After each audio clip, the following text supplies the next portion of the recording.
बिस्मिल्लाहिर्रहमानिर्रहीम। दरूद इब्राहीमी की मन्नत हर हाजत को पूरा करती है, यानी कि दरूद इब्राहीमी की मन्नत हर हाजत आपकी पूरी होगी। आपका कोई भी मसला है, दरूद इब्राहीमी की मन्नत माने, अल्लाह पाक के करम से आपकी हर हाजत पूरी होगी। अब इसकी मन्नत किस तरह माननी है, किस तरह नियत करनी है, क्या तरीक़ाकार है, वीडियो को मुकम्मल देखिएगा, आपको सब तरीक़ाकार पता चल जाएगा। अब इस पावरफुल वजीफ़े का आगाज़ करते हैं। अब आपने करना क्या है कि जितनी आप मन्नत मान सकते हैं उतनी मन्नत माननी है।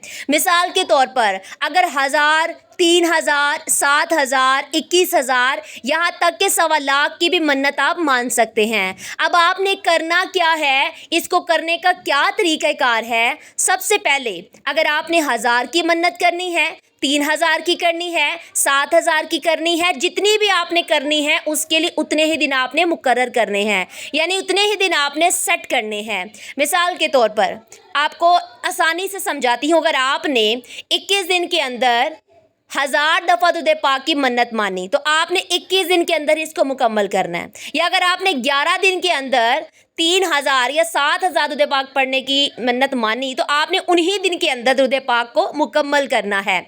अब चलिए इसके तरीक़ाकार की तरफ चलते हैं। सबसे पहले आपने नियत करनी है। किस तरह करनी है कि या अल्लाह मेरा ये काम है तो अपनी रहमत से, अपनी नज़र करम से मेरा ये काम बना दे, मेरी ये मुश्किल आसान कर दे, और मैं इसलिए दरूद इब्राहीमी की मन्नत मानती हूँ। मैं इतना 1000 दरूद इब्राहीमी पढ़ूंगी इतने दिनों में। फिर आपने बावज़ू होकर पढ़ना है, किसी भी दिन के वक्त पढ़ सकते हैं। जब पूरे दिन में पढ़ लेंगे फिर रात को 2 रकात नमाज नफल अदा करने हैं। और वह नफल किस तरह से अदा करने हैं।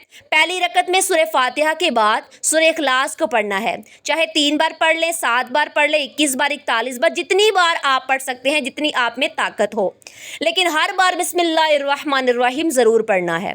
फिर सलाम फेरने के बाद दुरूद इब्राहीमी पढ़ना है, जितनी बार आप पढ़ सके, 3 बार, 5 बार, 7 बार, जितनी बार भी। और फिर जितना भी दुरूद पाक सारा दिन में पढ़ा है उसको काउंट करना है। फिर अल्लाह से कहना है, या अल्लाह इन नफल का और इन तमाम दुरूद पाक का सवाब जो मैंने सारे दिन में पढ़ा है, इसका जो सवाब है वह आप सल्लल्लाहु अलैहि वसल्लम की बारगाह में हदिया फरमा दीजिए। और उनके वसीले से सैयदा बीबी खतून जन्नत सैयदा फातिमातुज़ ज़हरा रज़ी अल्लाह ताला अन्हा की रूह मुबारक को हदिया फरमा दीजिए। फिर अल्लाह से कहना है, या अल्लाह इनके वसीले से मेरी ये फ़लाँ हाजत पूरी फरमा दीजिए, मेरा ये काम बना दीजिए। रो रो कर, गिड़गिड़ा कर अल्लाह से दुआ करनी है। उन हस्ती के वसीले से दुआ करनी है, उनसे नज़र करम की दुआ करनी है। और आपने अल्लाह पाक से दुरूद इब्राहीमी का वसीला देकर दुआ करनी है। और इंशाअल्लाह जितने दिन आपने इसके लिए मुकर्रर कर रखे होंगे, जितने दिनों की मन्नत मानी होगी, अल्लाह पाक अपने फ़ज़ल से, अपने हबीब के वसीले से अल्लाह पाक आपकी वो तमाम हाजात को पूरी फरमाएंगे। आमीन। अगर वीडियो अच्छी लगी हो लाइक, सब्सक्राइब और शेयर ज़रूर कर दीजिएगा। शुक्रिया।